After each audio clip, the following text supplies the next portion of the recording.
Well, ladies and gentlemen, welcome back. It is not Tuesday night. Harry, you good? All right, cool. We're going to bring Harry in. Welcome on in, everybody. My name, of course, is Seth Bidoff. That is the one, the only Harry Austin Team Draw 2026. Yeah, I mean, Harry, we got some news. We decided we postponed the show this week, and we'll bring everyone in. We are, of course, United Front. Christina is working on her connection. Jacob may be here tonight. He said he was going to be here. He said he was going to be here. We agreed to postpone the show to wait until after the El Paso match, and because apparently there was no news this week. But we had a match yesterday, and maybe wait, wasn't there some bit of news, Harry? Am I forgetting something? Was there some contract signed or something last week? There may have been, but it's been so long since you guys have played a game. Prior to yesterday, I was like, dude, did you have another preseason? We might have. Because San Antonio's played 9 games prior to the El Paso games. You guys have played 5. Yes. Which is crazy and this doesn't have to do with Open Cup or anything along those lines. It's just scheduling issues with USL for that. So. Yeah. Christina, are you good? Christina's all right. We will bring Christina in as well. There's an SAFC guy and a blue shirt guy. Is this even a United podcast? Yes, it is. Christina is here. Yes. Josh, how you doing? I wore my yellow glasses. Great scheduling about USL. I mean, yeah, we'll get into all that. Christina, how are you? You were out at the match last night. I don't know about you, but I got a chance to meet some band of rejects, All-American Rejects. I did. Yeah, I got to meet the band. Cool. That was cool. Yeah, I got to talk to them for a few minutes and get a few pictures to go out on social media. So yeah, it was very cool. All-American Rejects showed up and did a pop-up concert at an Uber-only event last night. And it was quite the show out. That it was. I saw quite a few TikTok videos about it today. But yeah, exciting to see a band such as All-American Rejects come in, and then for the club to reach out and get them to come in. So but yeah, it was really cool. All-American Rejects showed up, did the chant of the match, was the coin toss. They walked out with some custom jerseys, and I was kind of hoping that they were wearing them for the concert last night. They were not. Yeah, I thought the same thing. But yeah, so very cool to have them come in. Obviously, we get a fair number of celebrities come through. But I know several folks, myself included, were excited to hear about All-American Rejects. So leading up to this match last night, Harry was just alluding to the fact that we haven't played a whole lot this season. It's weird. It is very, very weird. We talked to Coach about it. We talked to someone, and they're like, yeah, it's very strange. And the whole stop-start part of this, and you come into the match last night, 4 matches in hand over some clubs. Hey, maybe that's the reason why there was the substitution issue, just because they're not in game shape. That might be part of it, and we'll get into that as well. Thank you for bringing that up, Harry. There are a couple different things that played into that. We'll talk about that. But Christina, how was it to be back at the lab? Obviously, the last time out, played AV Alta in Cup and League in Prinks Tires Jägermeister Cup. Whatever it's called this year. Beat AV Alta. It's been a week and a half since we played again. How much do you think that these layoffs are playing into the form that we're seeing right now? I don't know. I hem and haw between it being like a godsend that we haven't had very many matches because of all the injuries that we have, versus really being behind the ball in terms of team cohesion, and then having to go up against these teams who have played 4 matches more than us, who are clicking and making those connections, whereas I feel like we're still trying to get to know each other. So I can't decide if it's a good thing or a bad thing. Yeah, I don't know. I kind of feel like it's a bad thing, all this time off. I mean, obviously it's giving us some time to get healthy, and that was one of the things that Greg Hurst talked about last night post-match. Like, the gaps are weird. Like, they really are, and it's just taking longer for the guys to gel because of it, because there is thing is consistency when you're playing, and Harry can speak to it. San Antonio has played 9 matches already, and 9 matches in 10 weeks, I think it is. And so in San Antonio right now, top of the table in the West. So I think there is something to be said for consistency in scheduling. And, some of it comes down to MILB with the Isotope schedule. Some of it comes down to USL scheduling. But yeah, I mean, we're so far behind in matches played. And I know we had talk in our chat about, if we win the matches in hand, right? Even Andy Hagen, I was talking to him yesterday. Even his wife goes, "Yeah, with all those matches in hand, they'd be in pretty good shape if they won them all." It's like, well, yeah, but I don't think there's many New Mexicans who were confident going into that game that we were gonna win, let alone the next 4 as well. The other thing I was thinking is, they've only had really one true match at the Lab with like 10,000 plus fans. And I feel like that's one of the strengths of our club is the fans and the Lab and being the 12th man. And, the other few like home games that have been, AV Alta, that one was at the Lab, right? AV Alta was at the But Lab. like, that's not going to be that a was huge a Saturday. turnout. But that's a That was a Saturday game, right? Saturday. It should, to me, it should be a draw because it's a Saturday game. You'd think, but I don't think it really. I wasn't there. I think a lot of season ticket holders weren't necessarily there. Yeah, and then we have Wednesday. Yeah, and it was almost 10,000. Yesterday was a Wednesday night, and I was a little nervous at first. I thought, oh man, I had joked in the chat that there was going to be more people at the All American Rejects house party than there were at the Lab, but typical, land of Mañana, the seats started filling in a little bit better. At least the supporter section looked less sad. But yeah. So FOTMob had Saturday's better. FOTMob had the attendance, and like I said here, this is FOTMob at 9,605. So for AV Alta, yes. For AV Alta, yes. Yeah, AV Alta, yes. And 237 canines. That's right. Yes. Yeah, last night was roughly 7,700, which isn't terrible for a Wednesday night. Which is great for USL. Yeah. And I know you guys are a little bit spoiled.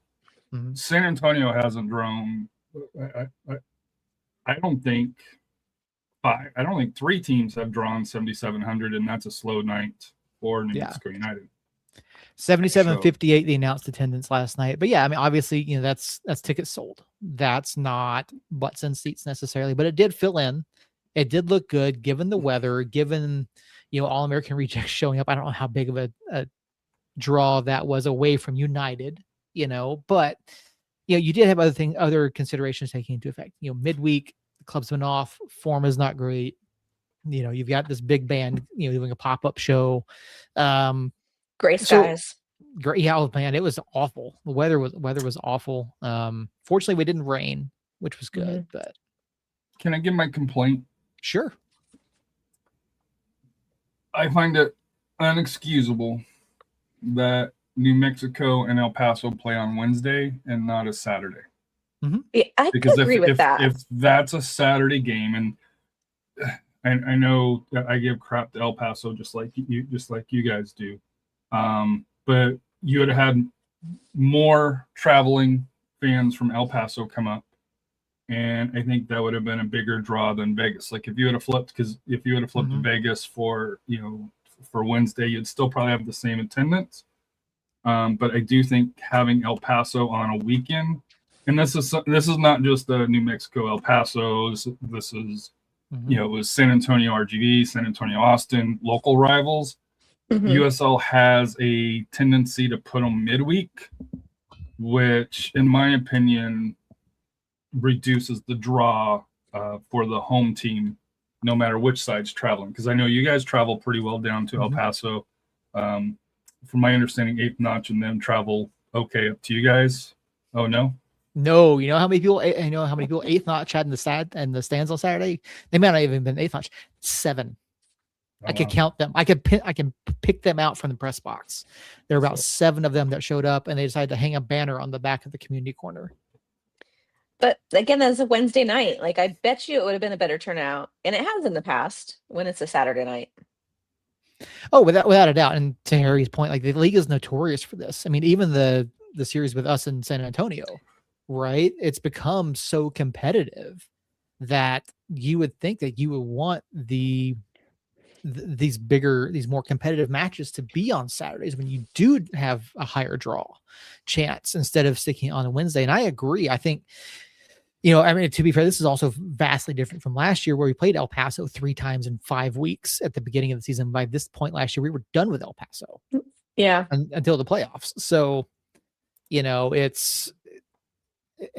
was, I mean, I appreciate the numbers. Like I'm glad that we did have 77-58 last night, but I agree. It should have been a Saturday match. It should have been a much bigger draw. You should have, and I know, I mean, obviously the theme night, you can't do a whole lot with it, right? Unless you're playing a little bit closer to, May the 4th, but yeah, El Paso's it's gotta be the Saturday draw.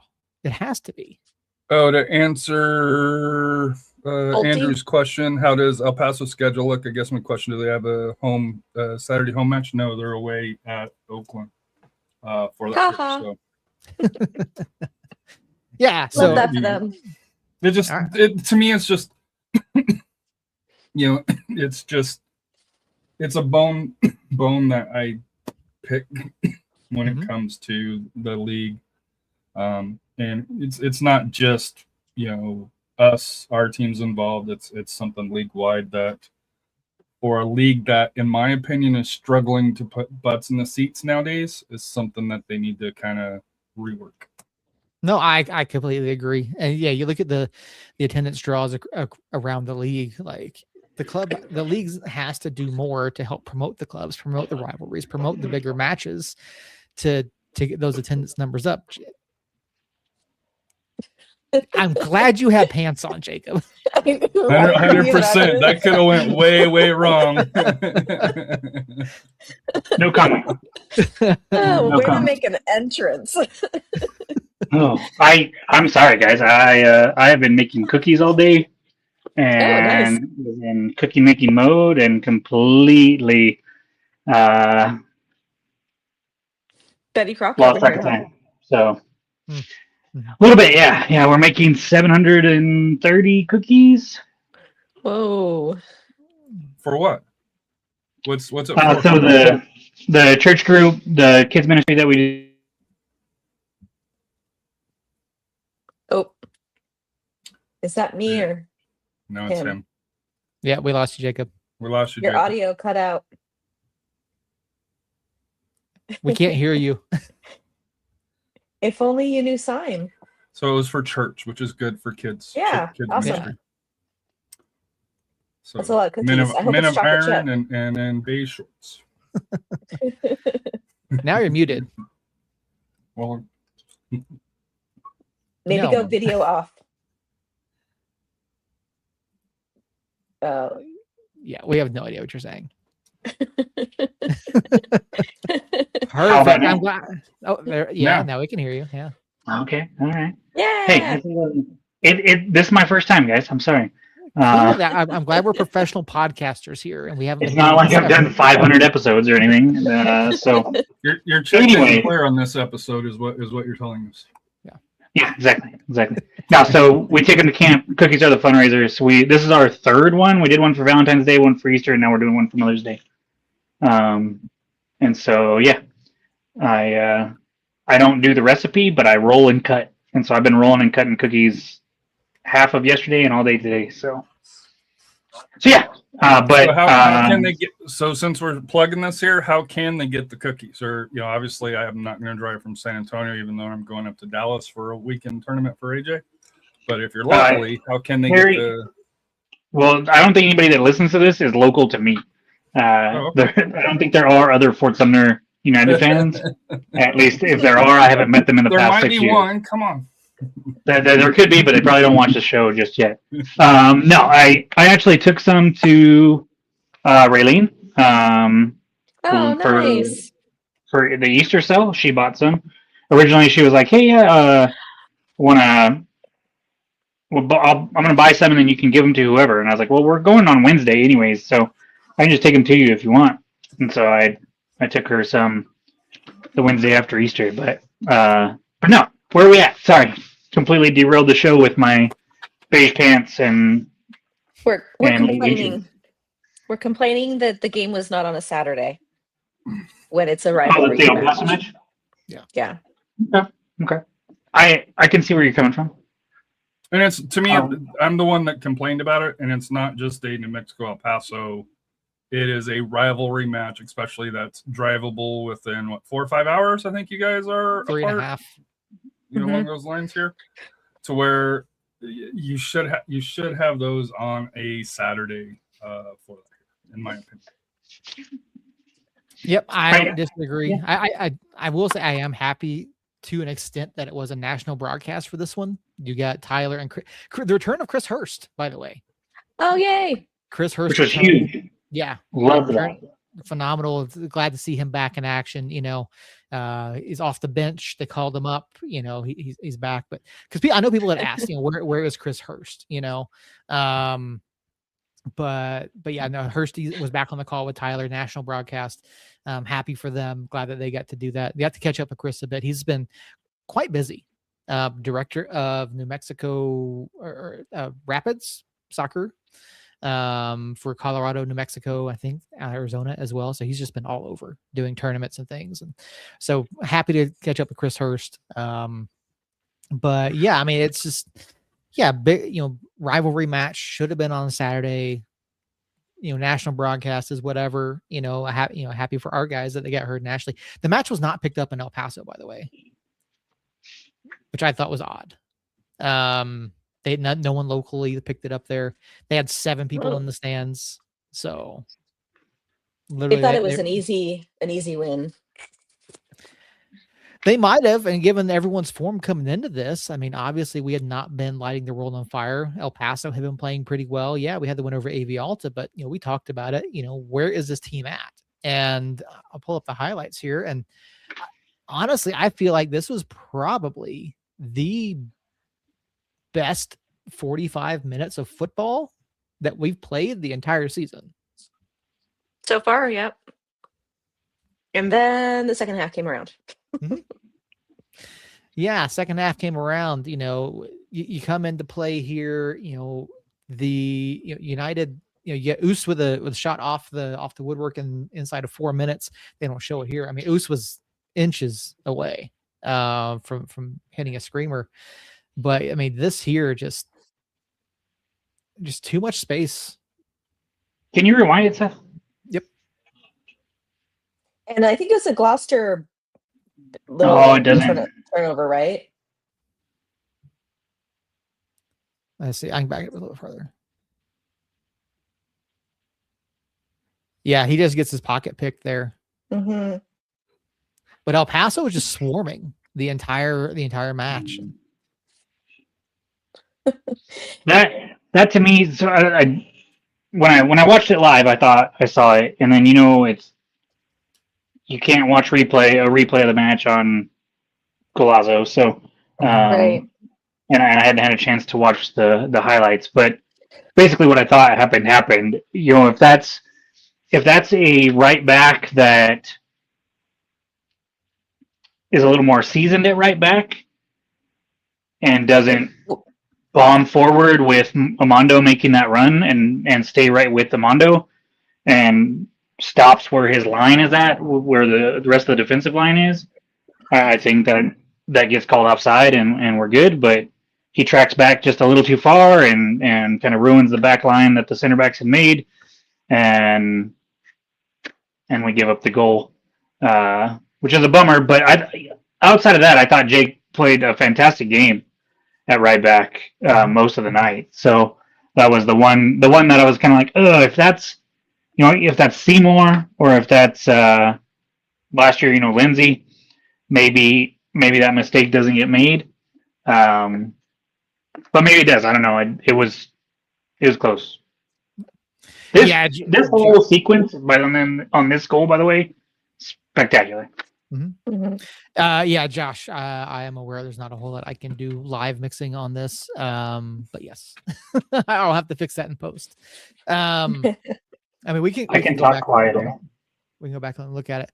But even then, like if you're calling for the offside here, Yeah, I don't. Sorry, I'm talking to. Yeah, I don't like that. he's not off. Yeah, because LaCava plays him on. Yeah, that's what I was just saying. Yeah. There Yeah. was an El Paso player that was it Marino? Moreno That Yeah. was off, Yeah. Mhm. but I don't think he Doesn't affect it. was He wasn't in a involved in way the play. that would affect the goalkeeper.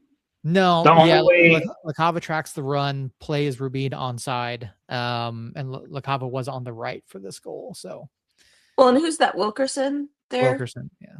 No, That's he Wilkerson's wasn't, fine. Hamalainen, he wasn't yeah. goal side, or okay.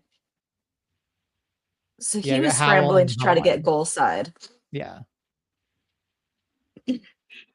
But the good news, New Mexico answers quickly. They did, and this is something that even a few weeks ago, Mhm. Hurst, you mentioned it. You know, had it been a few weeks ago, this club might not have responded the same way. But yeah, just the build up here into the left.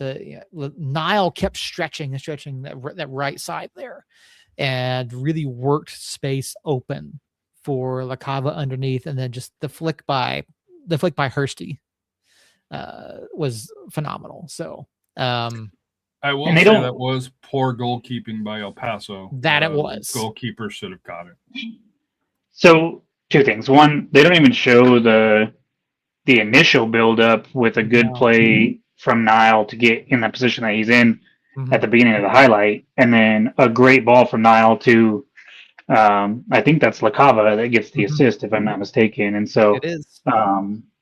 great ball from Nile, or great ball to LaCava, great ball before to Nile, and then the finish. Like, I understand what you're saying, Harry, but that ball's going across. Harry finishes it very cheekily. No, To it's a where- nice finish, but the goalkeeper had hands on it. Yeah. And I Yeah, think he he didn't execute had it. hands on it because it caught him off guard, and he was just right there. He wasn't But ready that's on for the- it. Well, that's on the goalkeeper. That's why I'm not trying to take away from the goal, but the goalkeeper should have had that one. Just like Yeah. we get to the game tying goal for El Paso, I put that on Shakes, and I don't know if you guys will. Oh, it's a- but Yeah, it's we'll 100%. get to that here in a minute. Yeah, But yeah, I for mean, sure. this isn't like he's trying to defend Brucey's worldie against Sacramento a couple Yeah. years ago, right? This is not that on Hursty's first goal. This is a cheeky back heel that squibs under his legs. Yeah. He should have had it. it's a good goal. Like it'll. I think that goal will be up for goal of the week, in my opinion. Yeah, probably will. And then United obviously picks up a second goal in the 25th minute. We'll back this one up here. This through ball here by Oos, and Oos, this is probably Oos's best game of the season. Because he was in the midfield. Right? He's been in the midfield. He's been in the midfield all year, Christina. No, Other than when he was he's at right not. back. He has for like the last 6 or 7 matches, I feel like. Well, then maybe they're playing him up just further up the field or something. I don't know. Like, But yeah, this was definitely a much better showing for Oos, much better showing for really good showing for Zico. Hursty Gideon too. came on, Hursty played well, and he talked about after he goes, it was never a matter of confidence, it was just a matter of timing, right? It was a matter of getting the opportunities, and that was something that coach talked about as well. Like, we've got to get the guys opportunities. And this pass, like, I don't know, El Paso was asleep at the wheel here. Well, yeah, okay. So how many times do you see a midfielder receive the ball, kind of angling towards the sideline, and then just continue the ball forward in the same trajectory that he's already going? You never see that cutback pass to that run. Almost 99% of the time, it goes out wide and then a cross comes in. Mhm. And that's something I've been, as a relatively new soccer fan, I've always kind of wondered, like, man, it seems like I know where the ball's going. Obviously, I'm elevated and I'm not a player, but like every time it gets in that situation, I'm like, okay, the ball's going wide. Okay, the ball's going here. It's very easy to like predict where it's going. And I think that's what El Paso was doing. El Paso was like, okay, it's going to go wide, and then they're going to cross it in. And then all of a sudden, next thing you know, it's behind them and Hurst is on goal. And then they're like, oh, shit, what happened? Yeah. No, I agree. Yeah, it was just a well played ball by Oos, and I do think, when you have players like Nile who can draw those fullbacks out, right? It does open those spaces, and I think that's part of what you see there as well, the spacing in between the two center backs, and just the room that Hursty had available to him. So, but yeah, it was a really, really well played first half, and you saw other opportunities at the beginning of the second half, but that was about it. And El Paso was just far more attacking minded in the second half. And we just didn't put up enough. And I have to say, quickly, I love the fact that Armando Moreno got booed every time he touched the ball. Yeah. From the beginning of the match? Yeah, from the beginning of and when he got subbed off. Yeah. But yeah, I mean, just even the first half, like El Paso was quite aggressive, in how they were swarming the ball, finding loose balls, finding second balls. And then second half, I wouldn't necessarily say we parked the bus, but we definitely weren't as aggressive as we were in the first half, which was a mistake. We allowed El Paso to dictate the second half of this match.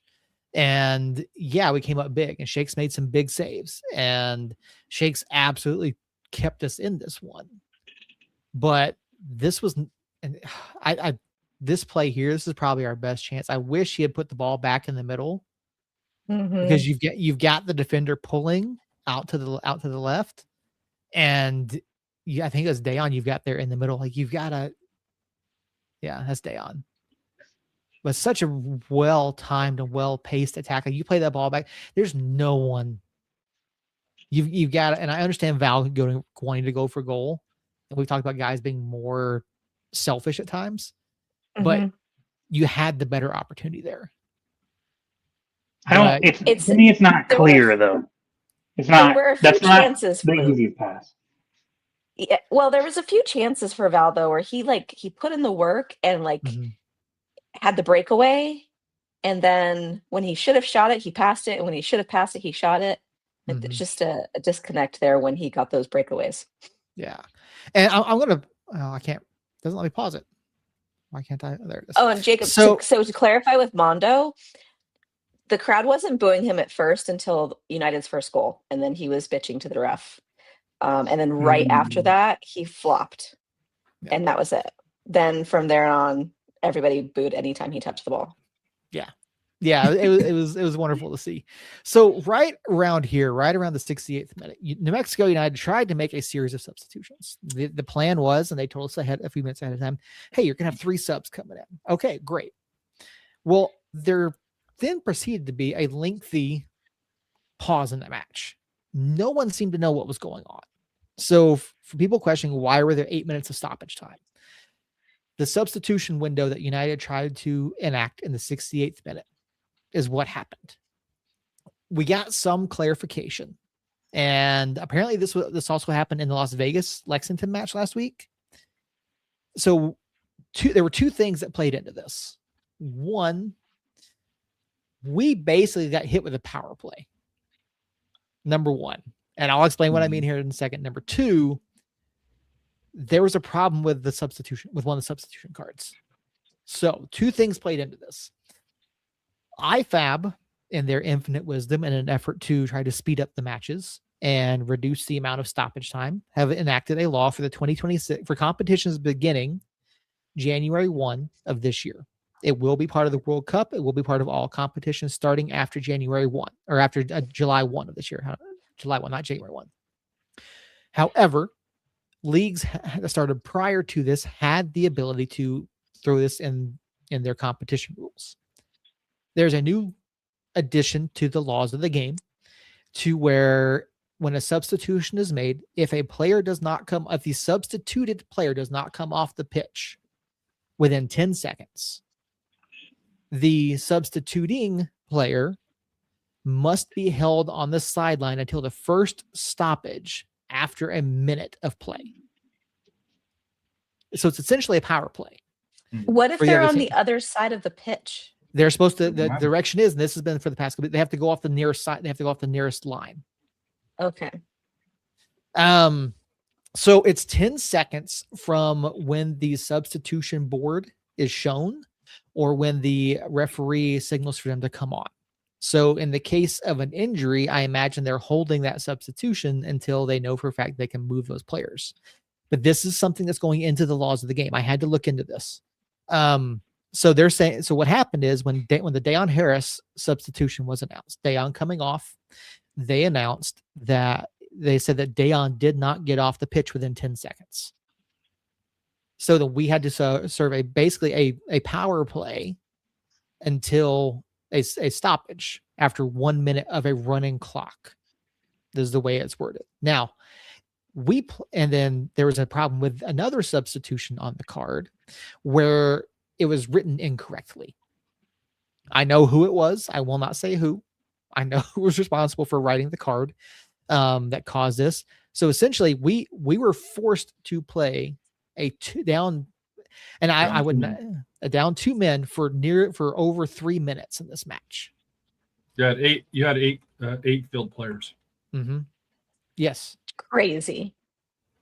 Can I mention how ironic it is that a rule meant to speed up play led to 4 minutes, a 4-minute stoppage? Yeah. For one, It was actually And then- longer, to be honest. yeah, And then the And players then- were cold. and then two, surely there's been more than just the last 2 matches that this has been that somebody's taken longer than 10 seconds.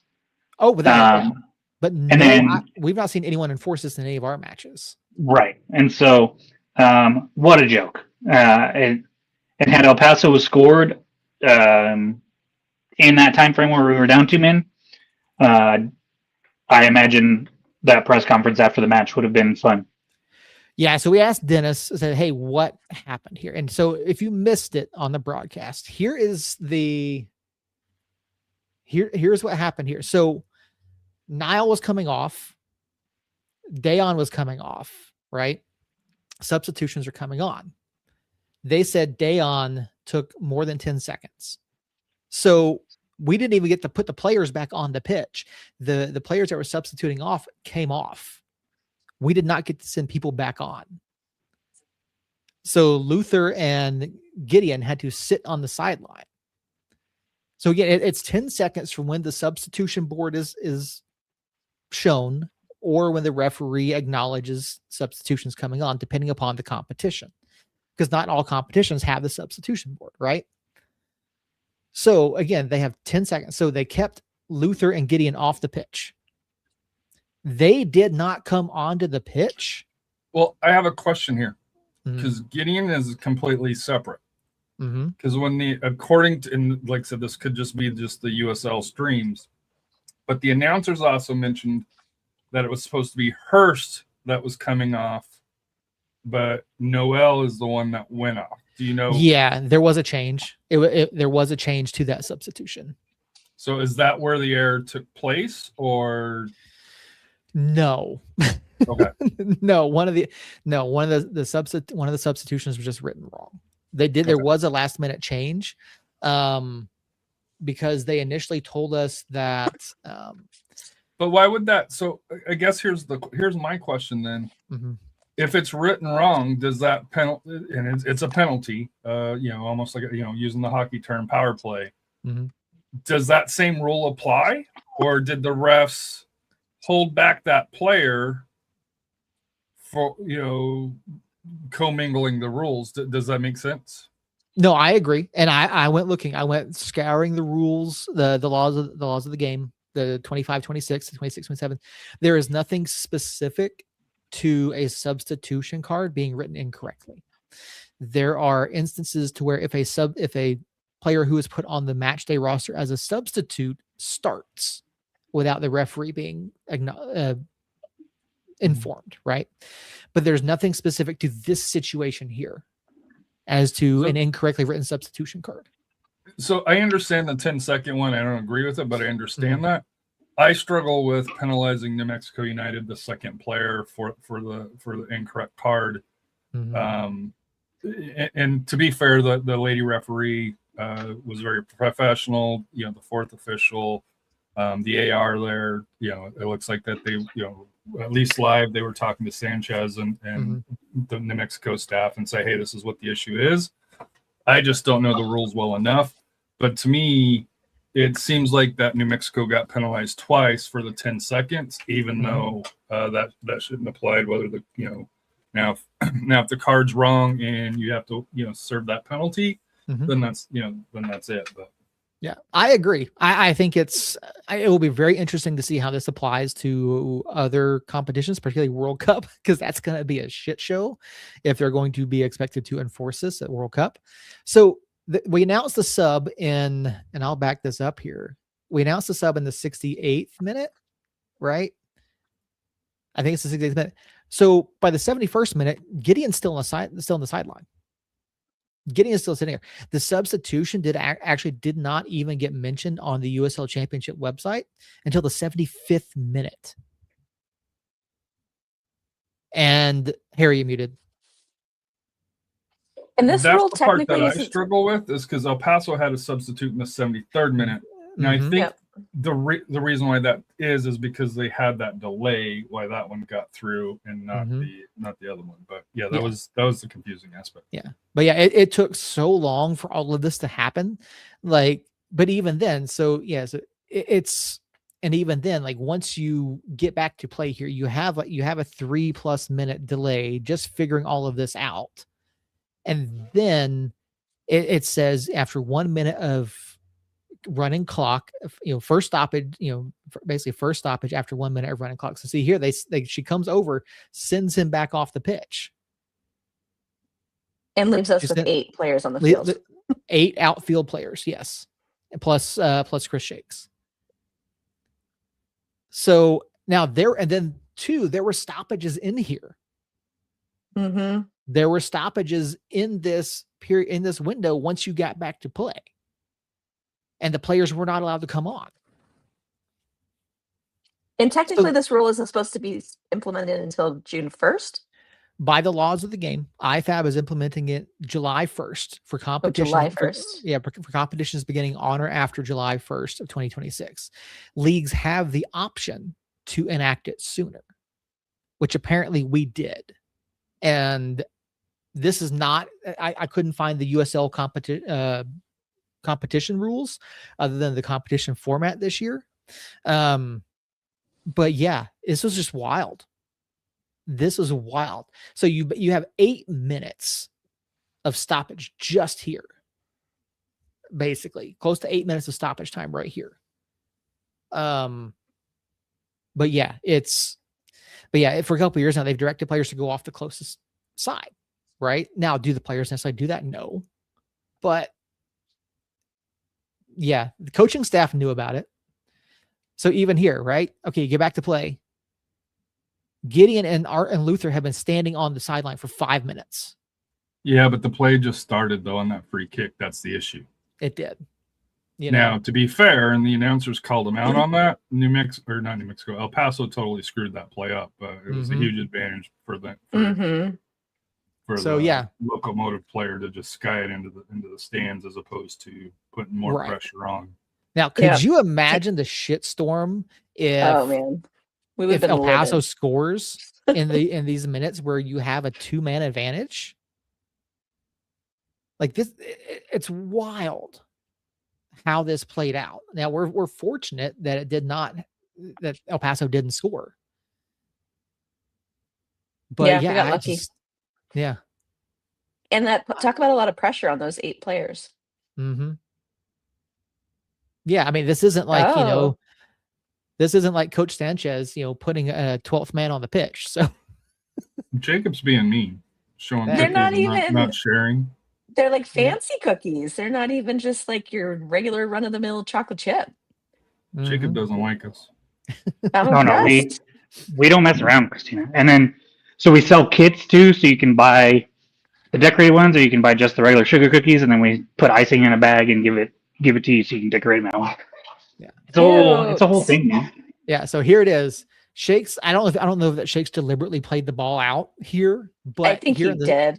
He did 100%. I'm pretty sure he did. But 75th minute. So yeah, the subs were announced in the 68th minute. But to be fair, 4 of that was the confusion. So yeah. No, it But was, and it was. what's irritating about that also though is that the players are getting cold. Like the Mhm. players that have been warming up to get on the pitch, the players standing around. I mean, 5 minutes is like that's a pretty long while to be just standing there idly waiting. I don't know. It was irritating. Yeah. No, I agree. Yeah, it was incredibly frustrating, and nobody knew what was going on at the time. The only thing that we had been told was that there was an incorrectly written substitution card. But again, it's a two-man power play, and Carlos Tenorio and I were talking, and maybe that we're gonna say a new stat this year: power plays killed. You know, we've already talked about bringing in the hockey assist. Why not? Let's power plays killed, right? Power play goals. But yeah, United finally gets back Since to we're full talking strength. about hockey, go Avalanche. Yeah, at this point we didn't get to talk the other night because here you talked some shit over in our chat about the Rockies and the Braves, and what happened?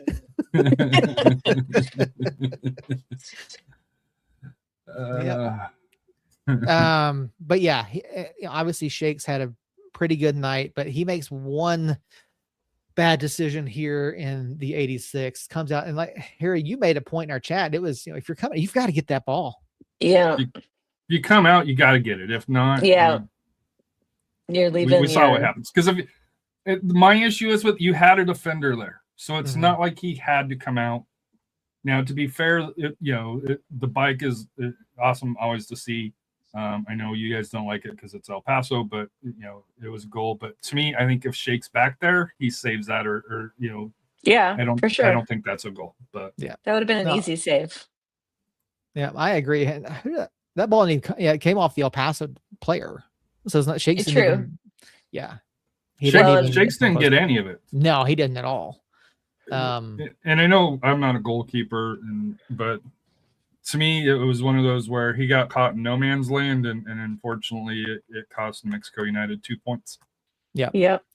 No, it did. Yeah. Even if he had, honestly, even if he had fallen there, like they're not going to stop play. They're not. Gloucester with a chance there.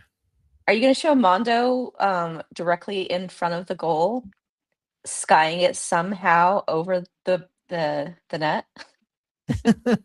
Yeah, I think it was Andy said on the radio, it's easier to, or what did he say? Harder to miss that than to make that. No, I agree. Mondo missed a sitter. He also missed a bike earlier in the match as well. So yeah, it's, and there's some questions. Why are people so mad at Mondo? Why are people booing Mondo? Like, Mondo left us for El Paso. Like, he was showing bad sportsmanship last night. He was. He's been gone for years though. So yeah, it wasn't like, then that's if we're why I'm gonna saying boo him, if we're gonna boo him for leaving, that would have been a couple years ago. That's why I was wondering why. I was wondering if he was being booed from the get-go, because if he was, I was going to be very confused as to why now, of all times. And then back to the yeah, which is kind of what I thought would have been the case, but I wasn't sure. And then back to the Shakes thing, like, yes, he got caught in no man's land, but one of the things that I love about Shakes, and I think a lot of people do too, is 9 times out of 10, if he comes up the line, it's because he is getting a paw to it, or he is grabbing it, and that prevents a lot of chances for the other team 99% of the time. This is the 1% of the time that he didn't accomplish what he normally accomplishes when he comes out. And so, yes, in a vacuum, it cost us 2 points.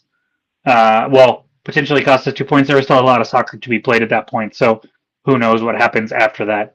But now, when you guys had shut it down, so, and I know Steph brought this up earlier, but New Mexico United had shut it down. They did the old San Antonio, hey, we're ahead by 1 goal, we're just going to pack it in. And at that point, punished. Well, no, the whole second. No, yeah, the whole second half. It was the whole second half. We were nowhere near as aggressive in the locker room, and it's like Dennis talked them out of playing the way that they played the first half or something. Like, what the hell were they talking about in the locker room? So the first half, it was 60% New Mexico, 40%. You guys had 7 shots, 3 on target. El Paso had 3 and 1. The second half, it flipped 58 for El Paso, 42. You guys had 5 and 3, but they had 19 shots, 7 on target, and 2 big chances. They set back. I have this conversation every time we get in this situation. If you are a good team and you are down a goal, you are going to be fighting for your life and have more possession. That's the case. It always, whether the other team is parking the bus or not, that is the case. So I will cede the fact that let me finish, Harry. What is the weakness of New Mexico United? Giving up It's the back line. Yeah, Right now, yeah. Right now. Late in the day. So why are you putting? I understand if you're behind, you're wanting more of the ball, you're pressing more along those lines. But if you're next New Mexico United and your strength is the midfield and forwards, your weakness is the back line due to injuries due to Kip Keller and along those lines. Sitting back, like San Antonio can sit back because their defense is healthy and they have, I think their strength is the back line. So them sitting back kind of makes sense because they're built on a defense. Right now, New Mexico, in my opinion, and now I'm not a New Mexico United, homer, even though I seem to be knowing you guys very well right now, is you lose that momentum. That's the key. You give up that tying goal. The team's not just going to flip a switch, especially against a solid team like El Paso. Mm-hmm. Well, now we're having two different arguments, Harry. So first, I will cede that the second half of the second half, the substitutions we made were very defensive, and we parked the bus. The start of the second half, it's inevitable that El Paso is going to get a run of play that benefits them when they're down a goal and they are as good as they are this year. That's going to happen at some point in the second half, guaranteed. And more than likely, especially because one of our weaknesses is starting halves good. We tend to start halves poorly anyways. And so we start the half poorly. I don't think it was the game plan to sit back the whole 45 minutes. I think the game plan was probably to do what we tried to do the first half. It's just El Paso was the better team to begin the second half. And then once you get to the 70th minute or so, then it's like, okay, do we continue to press forward and leave a vulnerable back line even more vulnerable because we're going to be pushing forward? Or are we going to give that back line reinforcements in the sense of making some defensive substitutions for offensive players and park the bus? I'm not a fan of parking the bus. I'm not defending the parking of the bus in the second half necessarily. Although, if Shakes doesn't make that mistake and we walk out of there 2-1, he's a freaking genius. And so it's kind of a damned if you do, damned if you don't situation there where if we continue to play the game that we want to play late in that second half and we give up a goal, everybody's going to be bitching because you're down two defensive stalwarts on the back line. You're playing with a makeshift back four, and why are you still attacking in that point? So it doesn't. He's going to be pissing people off no matter which way he chooses to go. And I'm okay with, after El Paso had proven that they were going to be the better team in the second half, of saying, okay, we can't sustain this type of pressure with this group of people that we have out there, and we obviously can't get our footing to get the ball and actually push forward right now. So let's make these substitutions to give these back four some reinforcements and try to hold this down. I don't like it, but I see where he's coming from. I see the thought process there. And like I said, if Shakes makes the play, we're fine. I think if he had made the save and we came away with 3 points, I think we would have walked out of there thinking we got lucky, because it was inevitable. They were pelting us with shots. They were owning us. Yeah, right. But I don't think why they were beating us that badly in the second half was because Sanchez said, "Hey, let them have all the possession and we'll take the beating." I don't think that's what was said. I think El Paso came out and made a couple of adjustments that worked for them to start the second half, and then we adjusted instead of by saying, "Okay, let's try to get the ball and do something with it." We adjusted by saying, "Shit, we better batten down the hatches on the back line and try to see this thing out." So here's a question, and Josh Gonzalez 117 in the chat kind of mentions this as I wouldn't say park the bus. We just let off the gas. We weren't owning and pushing the game.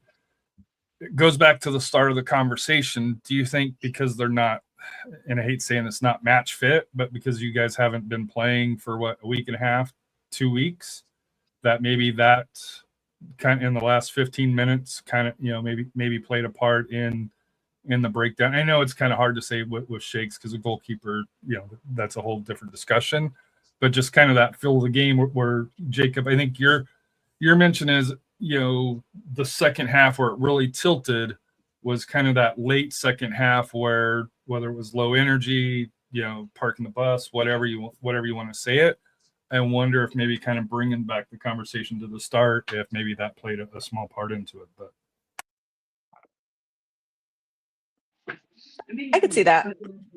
I mean, we're struggling. I would love to stay and argue, guys, but I have a situation apparently, so I will be back maybe. Okay. Okay. A cookie yeah, emergency. I ran Jacob off, man. He got scared of me. No, trust me. I would love to argue, Harry, but I gotta go. We'll talk later. All right. He's stumped. Yeah. He's like, I'm wrong. I got to get out of here. But no, I mean, yeah, we definitely, whatever you want to call it, parking the bus, letting off the gas, we were nowhere near as aggressive as El Paso was. You could even say at times in the first half, El Paso was more the aggressor, but we didn't respond in the second half.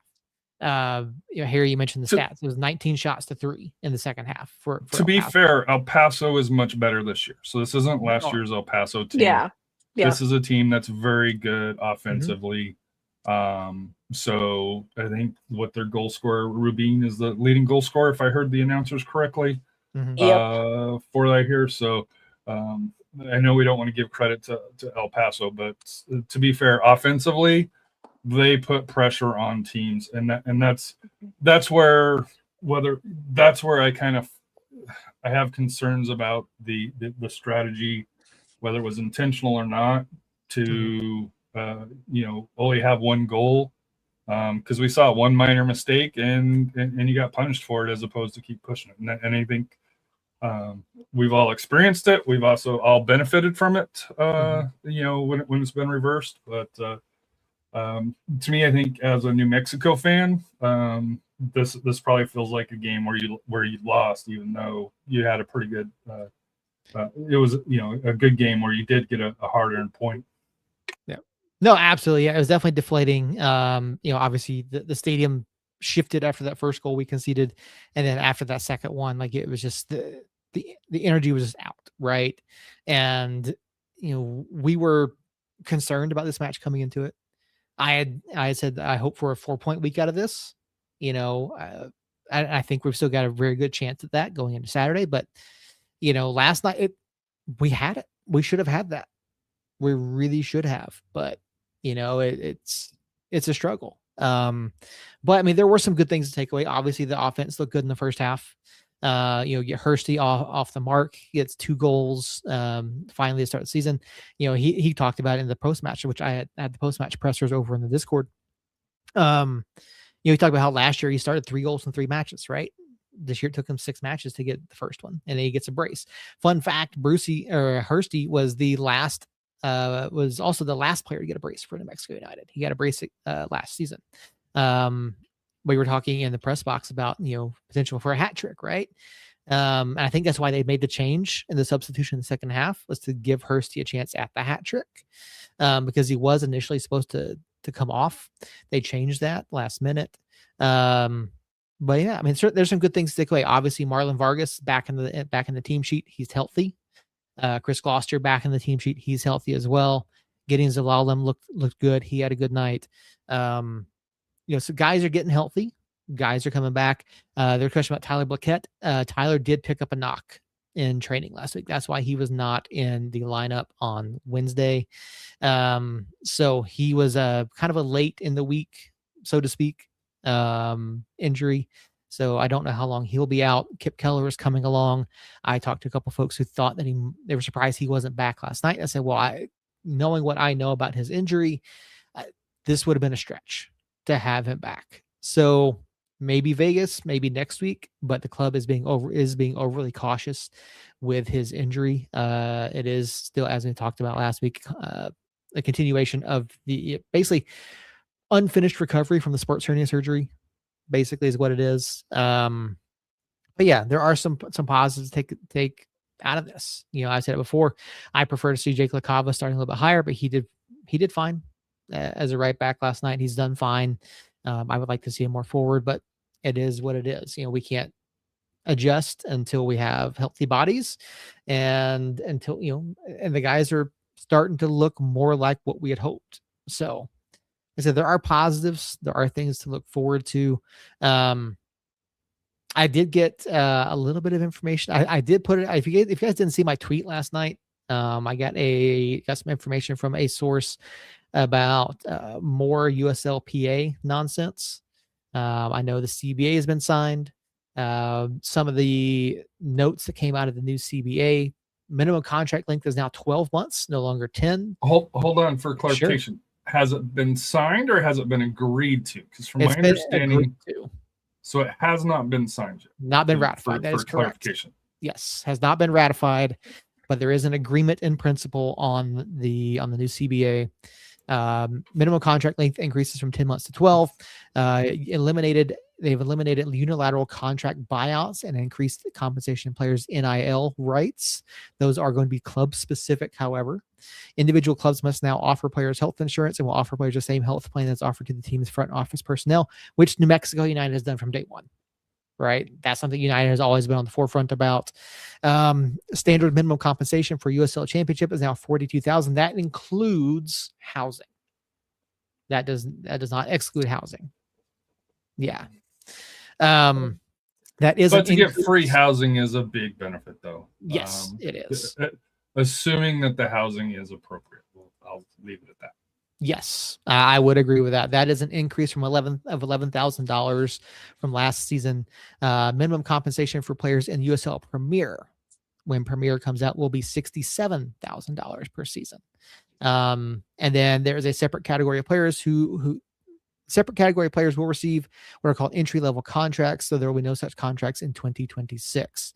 Those numbers are $34,000 for USL Championship, up from $26,000, and now $50,000 for USL Premier. And then there are 4 entry-level contracts per team in Championship and 6 in the Premier. So again, those are basic, essentially, similar to academy contracts, right? They're going to get a very minimal salary compared to the other players because they are not fully fledged professionals. And I think that's what you're going to see in replacing a number of academy contracts in terms of language. But that may be all it is. But yeah, so I mean, obviously the players get some of what they ask for. The league pushed back on some of the things as well. But yeah, so I mean, obviously we talked about it. There will be as of right now, there will be no strike. It looks like an agreement just needs to be ratified, and then we'll have a new CBA. And this is going to last until 2031, I believe, is what I read. Yeah, I think 2030, and they have an option year for the 2031. Yeah, along those lines here, but yeah, so it goes well in advance. Yeah, so obviously, big news, and putting in the standard that all clubs must offer health insurance is a big get, because I know that is some concern. Again, United has since day one offered the players the same that the front office has had. Again, it's not the greatest of policies from what we've heard, but again, it's a small employer. You're not going to get the same level of coverage, the same premium access, the same discounts on premiums that you would at a large employer. So that's to be expected, right? But United has always, since day one, offered coverage to the players. That being said, a source of mine has given me more information that said the USLPA, and I put this out on X last night. Not only were they misleading about New Mexico United and the Mesa del Sol facility, not only did they ignore Josh Suggs and other individuals telling the Players Association, Connor Tobin to be specific, that the posts were misleading and need to be brought down. I don't know if you guys remember the photo that USLPA shared as the quote unquote post-match meal that a player was given: a chicken sandwich, bag of chips, and a Three Musketeers. Now, Harry, I'm not a nougat fan. I know you are. I was like, hey, Doritos, Three Musketeers. No, I'm not an athlete, so Yeah. I'm like, hey, they're here, So- but So there's more context to this photo that was not shared. This photo was taken by a Pittsburgh Riverhounds player. That is confirmed. That was taken by a Pittsburgh Riverhounds player and it was given to them after a match last year. The match in reference was the USL Championship match, which they won. Right? Now, if that's all you're presented with, you would think that the league, that the club did the players dirty. Well, what you also don't know is that the owner of the Pittsburgh Riverhounds, after that match, took the entire club and staff out to a steak dinner following the championship win. The meal, quote unquote meal, the players said, hey, take this. This will hold yourself over until we go to dinner. That was not a full meal. That was not a, hey, congratulations, this is what you get. Here's your camp food, right?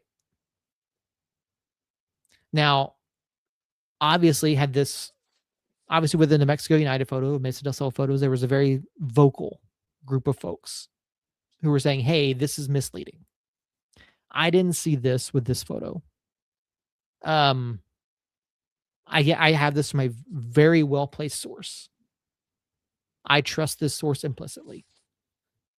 I have a huge problem, and we talked about it with the Mesa del Sol stuff. I have a huge problem with USLPA and Connor Tobin being skeezy and misleading with the information that they're putting out. Now, look, there's plenty of things wrong. There were plenty of things I'm going to push back on you. Okay. Go ahead. You can finish yours, but I mean, I don't like it, Mhm. but I don't have a problem. Okay. I mean, And the reason why each side is trying to win the PR battle. Mhm. So the owners have their side, which they put out. Then the players have their side, and then the truth is in the middle. Mhm. And while I support the players and I was rooting for the players to get as much as they can, Mhm. and I understand why the players union is doing it, and I understand why the teams that they're selecting Mhm. on doing it. Because let's be honest, New Mexico, in my opinion, has the best owner. So if you try to dirty the water even just a little bit, that puts more pressure on the ownership group. Pittsburgh, from my understanding, has a very solid ownership as well. Mhm. San Antonio's, it's a love-hate relationship here locally, but overall, they're a very good ownership group. You notice the teams they did not go after Mhm. was the teams that did not have good ownership on. And the reason why is it's a tactic to try to muddy the water. I don't like it how the game is played, but from the USL Players Association side, they have to muddy the waters a little bit. And as fans, and I know New Mexico United fans really defended their club. I know Mongols, who does the Riverhounds podcast, they defended their show. I don't think they're quite as vocal as New Mexico United, but the individual teams addressed it, but the league overall just sees, hey, this, because they don't identify which team it is. Nope. And you could think it's, let's be honest, Loudoun, is probably one of the biggest known markets. And what's sad is Loudoun has improved, and yet they are still way behind other teams. So I understand why they have to do it. I hate that they have to do it, but from a PR side, from a players union side, if you're fighting for your players, you have to get in the mud, and you have to kind of dirty the water because just that's how you get ownership to kind of say, okay, hey, this doesn't look good, because there are black marks that the ownership in the league have that they don't want to have getting out. So Right. No, I wouldn't disagree with that at all. And yeah, obviously contract negotiations, union negotiations are always going to be a very sore subject for everyone involved, right? And I understand. Yeah, the league made their statement. The PA put out multiple things. And like you said, the truth is somewhere in the middle, right? And I understand wanting to try to sling mud at the biggest faces, some of the bigger clubs, in terms of quality ownership. But at the same time, and so when the United photo came out, Mitch Tainter got involved. I don't know if you saw that. Mitch Tainter got involved, right? An active player. Now, to be fair, Ron Patel also got involved, and he's like, I've talked to Ron. He's like, yeah, I probably shouldn't have done that. But to be fair, that is Ron Patel. If he believes in something, whether it's right or wrong for the club, the league, for him, he will step up and do the right thing. So all credit to Ron Patel. No, He's absolutely. a good guy. He is, and Ron stepped up to fight for the people at this club. And I don't know how it works for other clubs, but this club, New Mexico, and I don't know if the general public knows this, but when we sign a player, when a player comes to New Mexico, the front office staff moves them into their homes. It is not the players. The players are there, they're helping out, but the front office staff gets together and moves the players in. Right? They have team meals, team dinners. The club provides food. They gave them one of the best training facilities in the state. Right? So I would go the league. I know you said state, but I would go the league. Yeah. Yeah, one of the premier training facilities in the league. Between Elevate, between Mesa del Sol, which is a phenomenal facility, right? It really is. But yeah, when you have former players calling out, and this is where having Josh Suggs step in. There are people like, who are you to say anything about blah, blah? I'm like, that's former New Mexico United captain Josh Suggs, right? Like, he's speaking from experience. And I agree with Josh when he said, hey, take this post down. This is misleading. Show the pay stubs. That to me is far more powerful than showing a training area that isn't even fully set up in that photo. But the post wasn't about New Mexico United. And I know it's hard to separate, hey, this was an attack on our side, when it's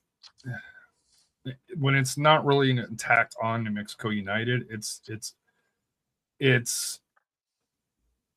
evidence to show, because you can't, because if they just showed Loudoun United, everybody would be like, oh, okay, yeah, it's Loudoun United. It's it's not it's a secret, but it's not a secret.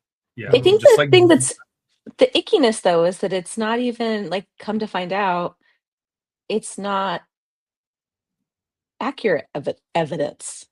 It's fabrication, and that just leaves like a sour taste in the mouth of people who know the truth. I don't know. I agree with. But when you're Suggs in trying to terms of, fight like, for the concrete. livelihood of not only your career but also the future careers, let's be honest. 6 months from now, are we really going to remember the picture? Probably not. No, but like Suggs, I agree with what Suggs is saying, though. Pay stubs are concrete. That is like, and it's indefensible if they're not paying a living wage. Like, why are they stooping to these levels of misleading and misrepresenting the state of the league, rather than like showing the concrete as the players union? So, I've been around the league when there were players, and I heard this from a player, that players, and they're now defunct, but Reno 1868, we're playing players basically zero money to play or $500 based on appearances. So USL has grown from basically not paying players to play to where we saw here, where now they have to go to misleading information about a bad picture of a meal that a high schooler gets, or a picture of a bad part of the gym that every gym has. You can go to every gym and find something like that. Yeah. It's not a secret. There are parts of the gym that, hey, it's outside, it's a step. You can draw whatever conclusion that you want, and it's to draw. Let's be honest, it's to draw sympathy for the players. Now, I don't agree with how they do it, but you have to understand that you have to separate. To me, you have to separate the players association, whether it's USL, whether it's MLB, because MLB's, if you go through the history, they've had some knockouts, fights there that puts USL as child's play as far as the stuff that they've done. NFL is an example. So when it comes to contracts between the players association and ownership, I always side with the players. But for the players, they have to fight just as dirty as the owners. And in fact, they probably have to fight a little bit more dirty just because they don't have the money. That's why, let's be honest, that's why the players didn't strike, is they couldn't afford to strike. The only way that they could try to get attention is by doing silly shit or silly stuff. Sorry about that. Silly stuff good. Like the misinformation on the pictures. Yeah. It sucks, but let's be honest, it got the job done. Whether we like it or not, they came to a deal. We could argue whether it works or not works, but incest. I know you follow baseball quite a bit, and I know you're old enough to remember the Expos, having their best season canceled out. There was a lot of pettiness and dirtiness during that time that it's not even comparable to what we see with USL Championship. Yeah, no, I mean, 94 just completely lost due to strike, and then there have been other stoppages in other leagues throughout history, and none of them have been as serious as. To be fair, none of the other leagues have had a strike as serious. NHL, yeah, they lost. I think, yeah.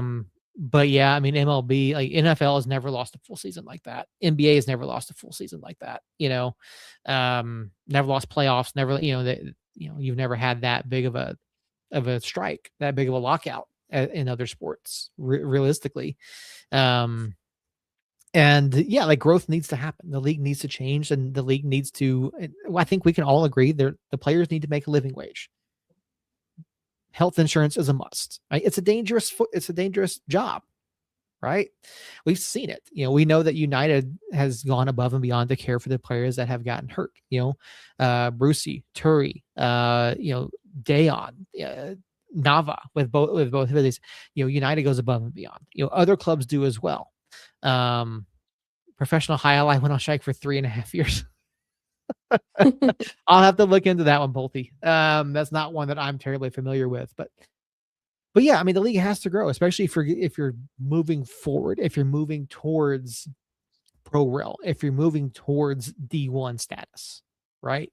You have to have these things in place. You have to have an environment where players want to come in and feel protected and have job security and have wages and all those things. Like, I agree.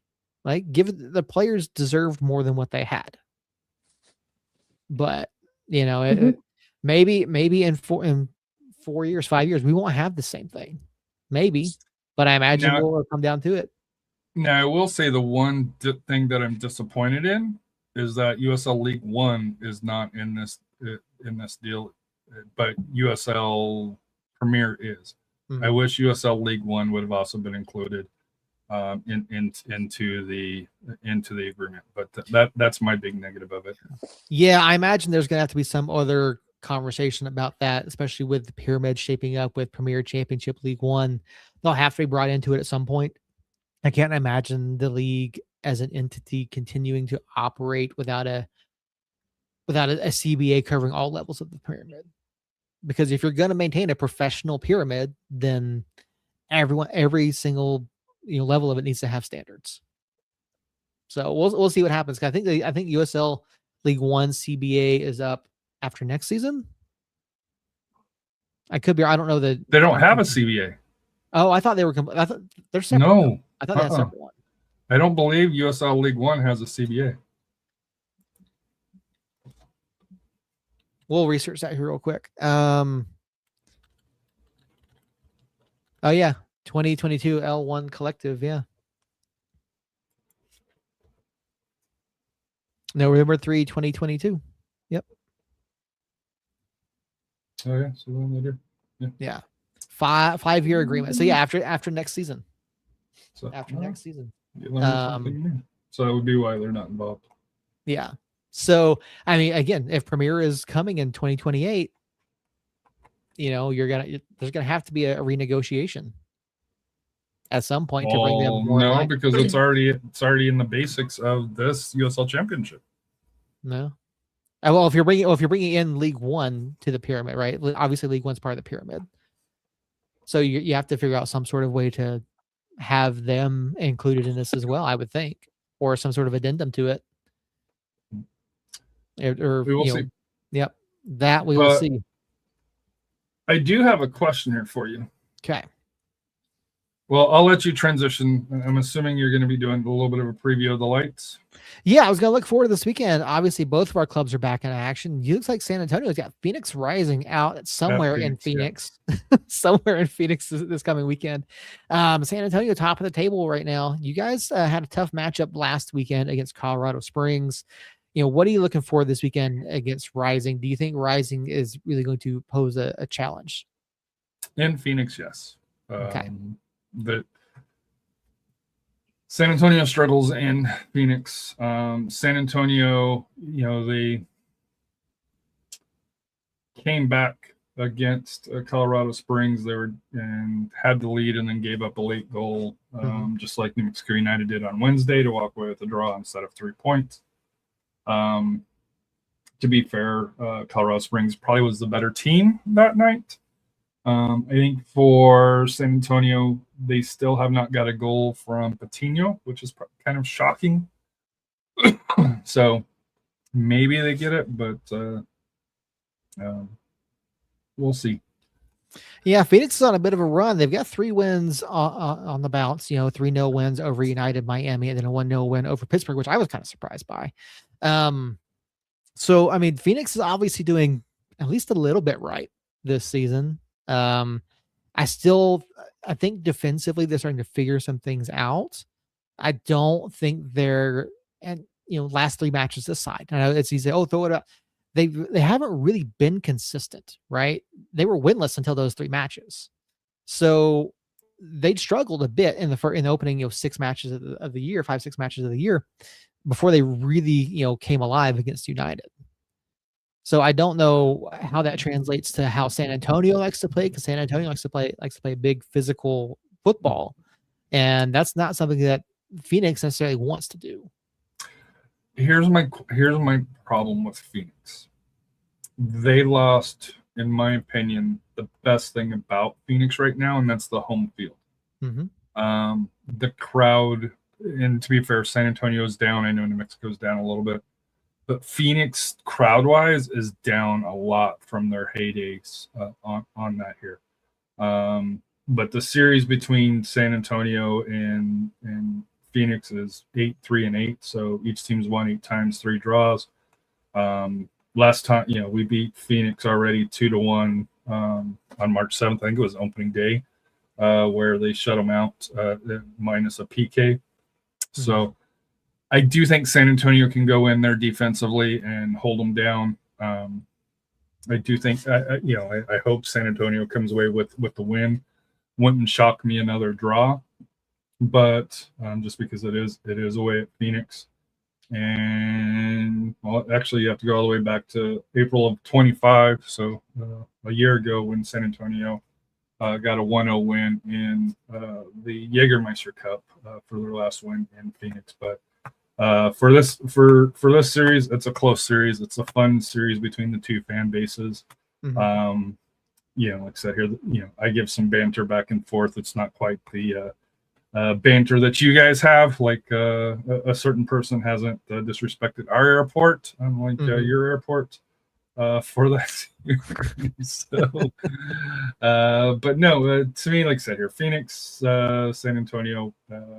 If you're old school, it's a historic match. I think if you're newer to the league, it's a meh, because the rivalry has lost a little bit of its luster, just because both teams have been down in recent years compared to previously. If you go back to 22, 23, 21, back in that time frame.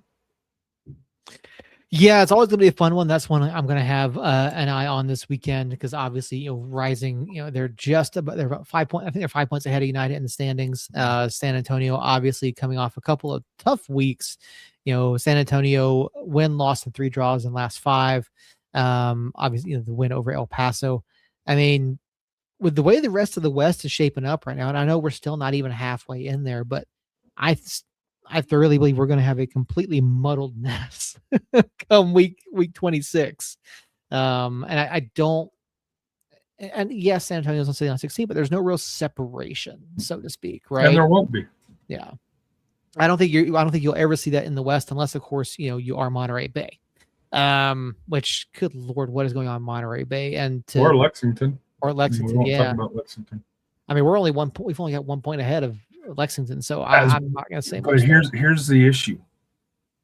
Lexington spent so much money. Mm-hmm.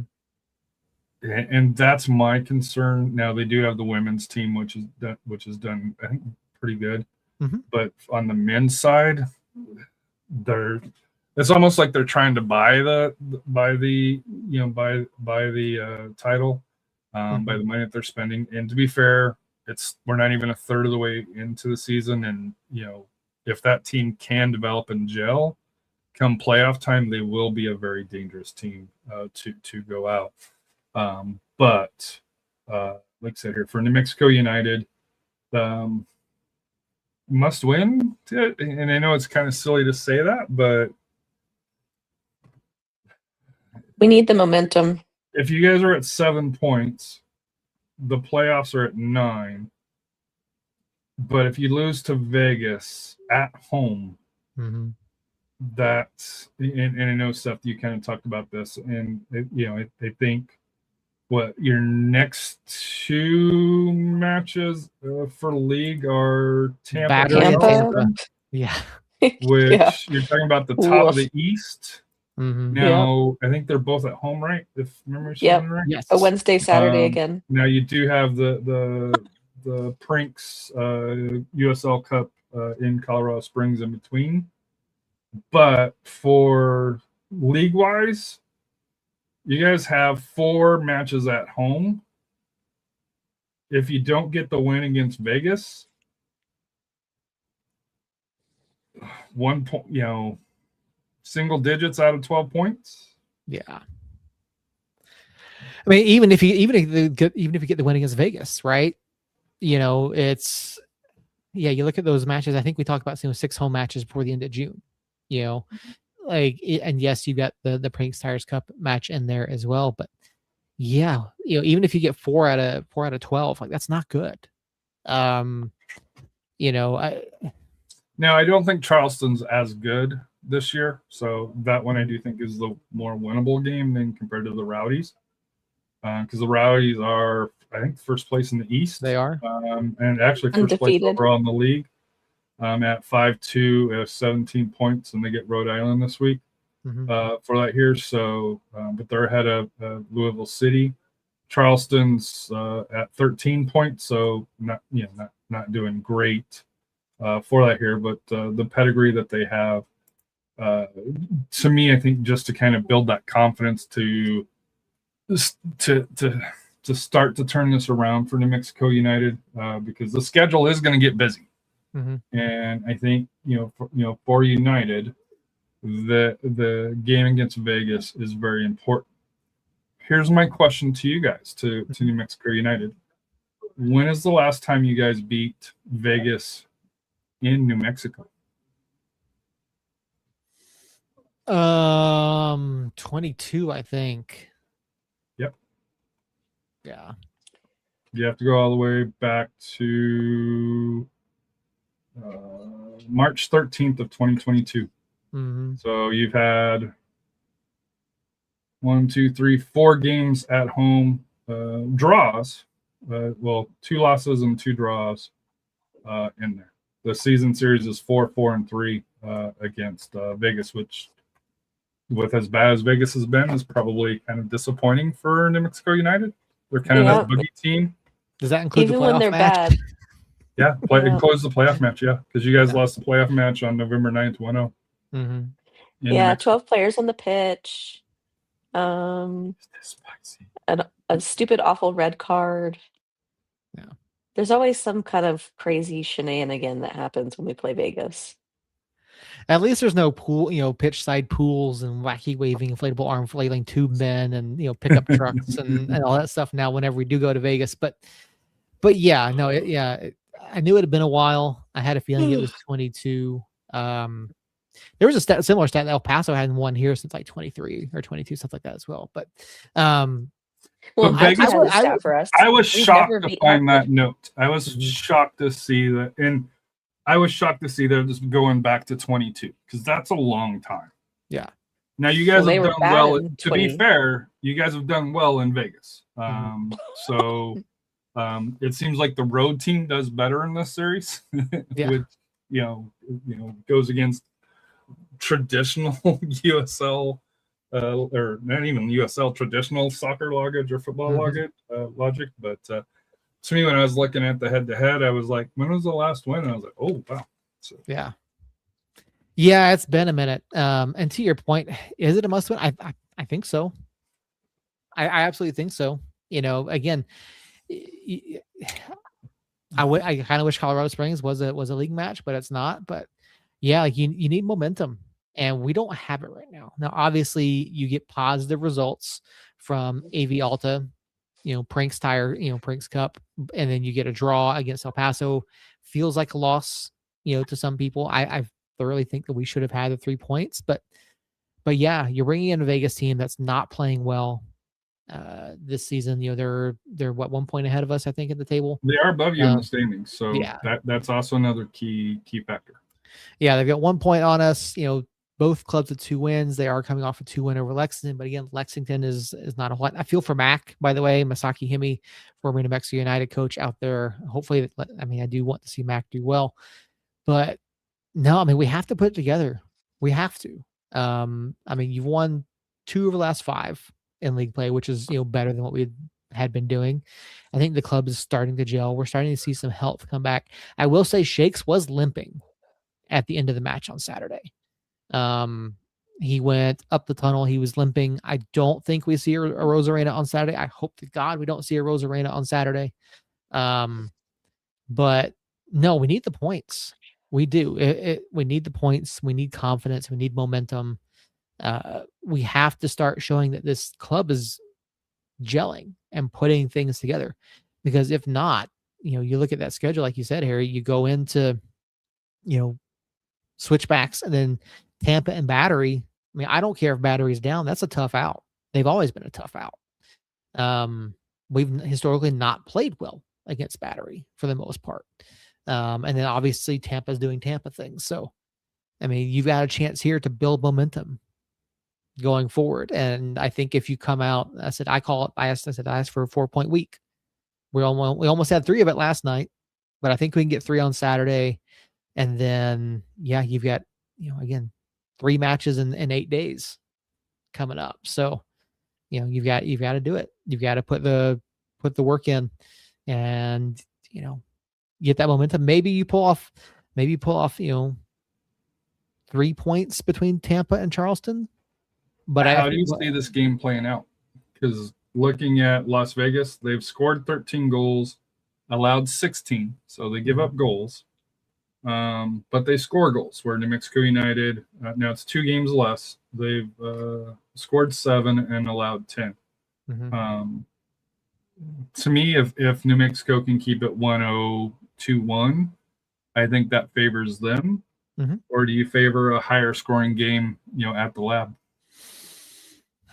No, I think it would do us better to keep it low scoring and to keep them off the board more than anything, just as a confidence boost, to show, hey, we can play clean football. We can be solid defensively. And I think we've done well at that at times, but against a club like Las Vegas, both teams give up goals, right? You have a chance to go out and, you score early, and I think you put Vegas on the back foot a little bit. And Vegas is prone to mistakes if you force them into a spot where they're not comfortable. If they're playing from behind, they don't play well. So I think you've got a chance if you score early and put pressure on them. I will go on my prediction. I think New Mexico comes away with a 3-1 win. I don't think it's a clean sheet, but I do think it's 3-1. Okay. I think with her scoring, I got to think Shakes is going to have a better game. Mm-hmm. And I know that's kind of, sad to say, but, like Jacob was right that, when he does come out, typically he does get the ball. Unfortunately, the game tying goal against El Paso, I didn't like the read he made. Now I'm not a goalkeeper, so I don't see it here because I thought the center back from New Mexico was in a good position. But like I said here, that's how Shakes plays. But no, I think 3-1. I don't know if there's a promotional event, for New Mexico United this weekend at the Lab here where, it's going to draw, 11, 12,000. But to me, like I said here, I do think New Mexico gets a 3-1 win because they have to. They've got, to me, and that's why I get crap from Jonathan Check, on our site saying, well, nothing's a must win at this time. But to me, a must win is to kind of build that confidence, to start that momentum to build that positive for the rest of the season. Yeah, I don't disagree with that one bit. Like I said, it is weird to say that a game in May is a must win, but yeah, for a club that's struggling that hasn't really put it together, you got to build that confidence somewhere. Christina, what are your predictions for Saturday?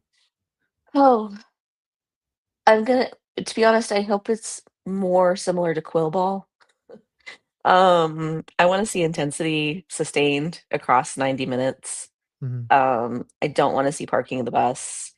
I want to see confidence. I think Vegas, though, is always a gamble. Haha. I don't know what it is about playing them. But you guys have had some odd games, right? Where you guys would have big leads and then they would come back late Yes. for like things that you wouldn't. I think that was that 3-3 game, right? Was where you guys had a lead and then they came back and it was just like, how did that happen? Yeah. So I'm going to try to be the optimist, and because I agree with you guys that it does feel like a must win. Like we need momentum, we need a shift, we need our back line healthy, and we need time for that back line to gel, like a true back line, not this like piecemealing together of players playing out of position to make ends meet. And so I think it's going to be a crazy game, and I'm going to guess 3-2. 3-2. Okay. Yeah. So Vegas is 2 wins because they have 2 wins. Are Monterey Bay at home and Lexington at home. So not exactly solid confidence building. Yeah. Doesn't put a whole lot of confidence behind what they It can never do. matters though. We could be playing a team in the worst form that they've ever been, and somehow we make them look good. Mm-hmm. Well, that's San Antonio and Miami. We haven't beat Miami in 4 years. Yeah. Probably same, honestly. I feel like we did the same with Miami. Yeah, it's weird how some of these matches play out, how some of these series play out. Bolte 3-3 game was a 3-1 Vegas lead, then a furious comeback. Yes, that's right. That is correct. But yeah, we definitely had some interesting matches with Las Vegas over the years. Obviously, ties between Dennis Sanchez and Rosarena and other players and Las Vegas. So, but yeah, it's got to be a confidence building match. I don't think we see Kip Keller. I don't think we see Tyler Blaquette either, which is disappointing because he had just come back from injury. Obviously Marlon Vargas and Chris Gloucester are now healthy. But yeah, no, that back line has to be better. But I have faith in Shakes. He's proven himself time and again. He does make good decisions. And so, yeah, I'm going to say 2-0 us at home on country night. I do think we get the win. Country country night. Is there a concert afterwards? Not that I'm aware of. Would make sense. It I'm would. assuming there's some pretty good country bands in Albuquerque. Maybe the Dirty Bourbon House Band. I don't know. I don't know. A little two-stepping in the parking lot. Maybe, but yeah, I think it's gonna be a confidence builder. Coach and the players have talked about it. They're working their way through stuff. They're working their way through the injuries, and they'll be the first to say that you can't always. Not to say that injuries are an excuse, but at some point the players that are playing have to figure it out. They have to put it together. So here's a question for you, Seth. Mhm. Tomorrow, Lexington plays Monterey Bay. Mm-hmm. If Lexington doesn't win, does the coach get fired? Oh, not Mac. Probably. Yes. Probably. Just that's To put up that much money. 9 games in, they would only have 1 win. Mm-hmm. And I think they have to win that game. Oh yeah, and it's in Lexington as well. Mm-hmm. Yeah, if you lose to Monterey at home, like that's a problem. Or even draw at home. Mm-hmm. Off topic a little bit. Nava wasn't on the sub list. Did he just not make the 18? Do we have any details? I talked to Carlos prior to the match on Saturday. He said he looked good in training all week. So maybe he just didn't make the 18. I don't know, but it was odd. I think Nava could have provided a spark like he does, but yeah, no indication that he was hurt. No indication of anything other than he just wasn't in the 18. Maybe it's to use him on Saturday. Who knows? Oh, maybe. Yeah. No indication of him being hurt at all. So, just not in the 18. I mean, it's just the way it is. It is still odd to see 3 goalkeepers on the team sheet, though. So, with the academy goalkeeper being added to the bench, so yeah, But that's just at home, though, right? Just they at don't home. do that on their. Yeah, so you get extra spots at home, so that's not necessarily a bad thing.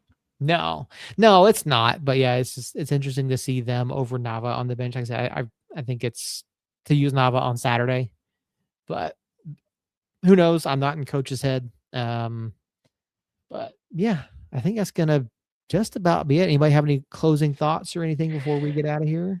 No, time for bed. I'm old. Dude, if you're old, I'm old. The end of the week. I'm at almost 11 o'clock. You're what? Not even 10 Oh o'clock yeah, you yet? are. Yeah. But You're a trooper, Harry. Be safe, guys. Like I said, I'll be up in Dallas. AJ's got a tournament up in Dallas, Fort Worth. So yay! Fun. Very cool. Best of luck to AJ. Hopefully, is that school or is it club? Club. Okay. So here's the sucky thing. So he plays 2 games on Saturday. Mm-hmm. Has a game on Sunday. There's 4 teams in the group. Top 2 play a championship game at 5 o'clock. So the game would be over about 7. Mm-hmm. Dallas is 5 hours away from us. So on a Sunday night, getting home at 1, 2 o'clock in the morning, and then having to get back up for work on Monday, school for him. So that's some scheduling right there. Yeah, I'm like, oh, that hurts. But I don't know who thought that was a good idea, but yeah. So yeah, best of luck to AJ and safe travels to you guys. Hopefully you guys do well. San Antonio. Hopefully AJ does well in this tournament.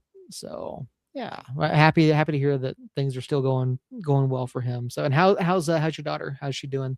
Still looking at colleges? Yeah, well, she's going to Portland State. Portland State, okay. Yeah, she wants to do a mechanical and electrical engineering, so she takes after her mom, not her dad, for the brains. Because, like, I don't even know what electrical engineering and mechanical engineering does, but she's Cool been the beans. president of the robotics club at the Science and Engineering Academy for the school she goes to, and so, yeah, she's. I Well, will say both of congrats. them are 17 and 3/4 now, Mhm. and they both act like they're 22, 23, just on, hey, I'm gonna be out tonight. Yeah, Uh-huh. don't worry about me. And you're like, no, you still gotta like my son just walked in Yeah. 15 minutes ago. He's like, hey, can I eat your leftovers? I was like, yeah, that's for you. So yeah, it's Yeah, sad, it's though. hard making that shift, isn't it? Like Just it's suddenly overnight, I guess we're done raising them. well, they're almost 18, so Yeah. outside of doing something illegal, you gotta let them sink or swim. And Christina, how is college shopping going for you? Good. Lily settled on UNM. Oh, okay. Yep, she decided she does not want to have any debt going into law school. She wants to go East Coast for law school, and that's her priority. So, um, yeah, I think it was a good decision. Very practical, just like her mother. Yeah. No, that's So a is great she gonna decision. stay at home, or is she gonna live Um, on campus to kind and of then keep she the decided she expenses thinks down? she wants to dorm at the first year, and then her hope Okay. is to do a lot of exchange program kind of Oh, stuff. okay. They're allowed to do that like every other semester, I guess. And so she wants to experience different places without fully committing. Oh, very cool. Very cool. Glad to hear Yeah. that you guys have got decisions made and college preparations are underway. And And I've Seth, how done are 3 your years. little kiddos? They're good. They're good. My oldest just got back from a trip to Amarillo for school band, so he just got back from that last weekend. My youngest, we actually had a bit of news. Found out one of his friends has cancer. Oh, Um, Oh, yeah, he's a year or two older. They were in the same class at school. But yeah, his friend has cancer. I went and visited Logan. Went and visited him at UNM the other day.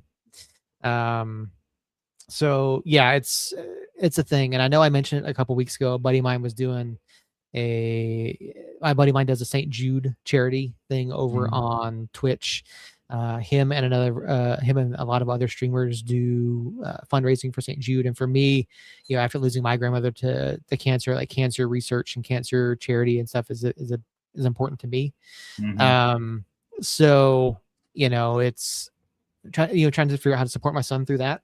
And then obviously they're both transitioning into middle school and high school this year. So that's going to be interesting. So, but yeah, I mean, my kids themselves are doing well. So, but yeah, I will say this: having lost my dad to cancer, pancreatic cancer, Mm.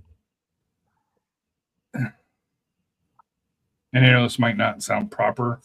To me, there's a difference between an adult, like my dad, even if I got cancer now, than having my kid or having a kid that just because the life that they have. And I have a good friend that they had twins that we knew through them, and their son ended up passing away from the cancer there. And it's just to me, like I said here, if selfishly, if we could figure out how to cure childhood cancer, I would take that over cancer for me, just because I've spent 50 years on the life, and and I've done some good things, I've done some bad things, I've done some mixed things. But to have a young person's life impacted with cancers, to me, unfortunately, one of the worst things as a parent, and especially as friends of the family, that they have to go through. Because unfortunately for a child, it impacts the entire family. Yeah. When they go through that, and not to discount, if it's a parent, but just with kids, it's so heartbreaking. Yeah, it is. Melanie, my fiance, she works with young kids, and some of them have disabilities and developmental delays. And one of the kids that she taught was actually directly impacted by St. Jude Charities. St. Jude does a lot of good for kids and the families around them. And so just to encourage everyone out there, if you have the opportunity, go support. If you're going to support a charity, I mean, obviously support a charity, any charity. But yeah, St. Jude does so much good for so many families. I highly recommend, if you choose to make a donation somewhere, go to St. Jude. The money genuinely goes to families in need. Because I know you hear stories of charities, where the money never goes anywhere, right? So I would highly recommend giving to St. Jude if you can to help that. But yeah, It goes to Seth's pocket. Let's be honest.